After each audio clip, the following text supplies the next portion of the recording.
24 नवंबर 1971 को पोर्टलैंड से सिएटल जाने के लिए डीबी कूपर नाम का एक आदमी एक फ्लाइट पे चढ़ता है। जैसी फ्लाइट हवा में होती है, वो अपने पास ही खड़ी एयर होस्टेस को एक लेटर पकड़ाता है जिसमें लिखा होता है कि मेरे पास बॉम्ब है और तुम तुरंत मेरे पास आके बैठो। जैसी एयर होस्टेस कूपर के पास आके बैठती है, वो उसे बॉक्स खोल के बॉम्ब दिखाता है और कहता है कि मुझे $2 लाख प्लस 4 पैराशूट चाहिए, नहीं तो मैं सबको उड़ा दूंगा।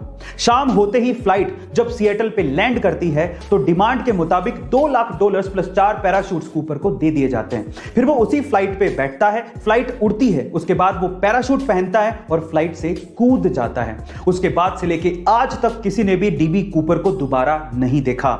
एफबीआई ने खूब सर्च करने की कोशिश की, लेकिन वो डीबी कूपर को दोबारा ढूंढ ही नहीं पाई। फाइनली 2016 में एफबीआई ये फाइल हमेशा के लिए बंद कर देती है। गाइस, ये कोई फिल्मी घटना नहीं है, इसे आप गूगल पे भी सर्च कर सकते हैं। गाइस, क्या आपने इन प्रोडक्ट्स के बारे में सुना है? Fevicol, Fevistik, Fevikwik, doctor Fixit, M seal, obviously जरूर सुना होगा। लेकिन क्या आपको पता है कि सारे के सारे प्रोडक्ट एक ही कंपनी ओन करती है जिसका नाम है पीडीलाइट इंडस्ट्रीज। और पीडीलाइट इंडस्ट्रीज के फाउंडर और ओनर है मधुकर पारिक, जो कि पूरे इंडिया के 70वें सबसे अमीर आदमी हैं, जिनकी नेटवर्थ 13,000 करोड़ से भी ज्यादा है। अब आप लोग सोच रहे होंगे कि शायद मधुकर पारिक जी पुश्तैनी रईस रहे होंगे, लेकिन ऐसा नहीं है। मैं आपकी जानकारी के लिए आपको बता दूं कि एक समय ऐसा था जब मधुकर पारिक जी मुंबई में एक लकड़ी व्यापारी के यहां पर पियोन की तरह काम करते थे।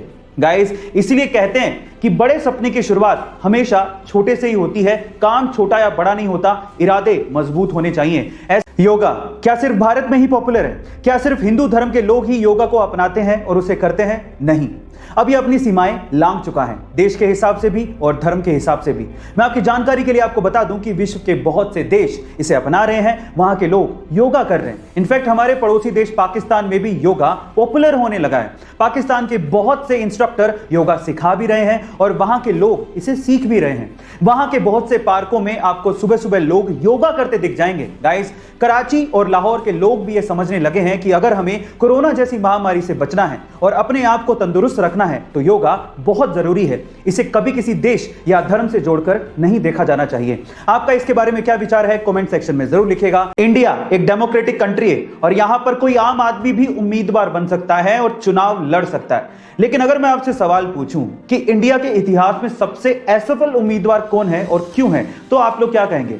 चलिए मैं इसका जवाब देता हूं। इंडिया के इतिहास में सबसे असफल उम्मीदवार तमिलनाडु के डॉक्टर के पद्मराजन हैं, जिन्होंने अब तक लगभग 199 चुनाव लड़े हैं, जिसमें स्थानीय चुनाव से लेके लोकसभा चुनाव तक शामिल हैं, लेकिन वो सभी चुनाव हारे हैं। इनफैक्ट एक बार तो वो राष्ट्रपति चुनाव भी लड़े थे, लेकिन उसमें भी वो हार गए थे। इसलिए उन्हें इंडिया का सबसे असफल उम्मीदवार कहा जाता है। गाइस, आपको ये फैक्ट जान के कैसा लगा? कमेंट सेक्शन में जरूर लिखिएगा। टाइड डिटर्जेंट पाउडर काफी सालों से अमेरिका में मार्केट लीडर रहा है, लेकिन जैसे ही सन 2000 में वो इंडिया में एंटर हुआ, वो पूरी तरह से फेल हो गया, क्योंकि वो इंडियन कस्टमर्स को समझ नहीं पाया।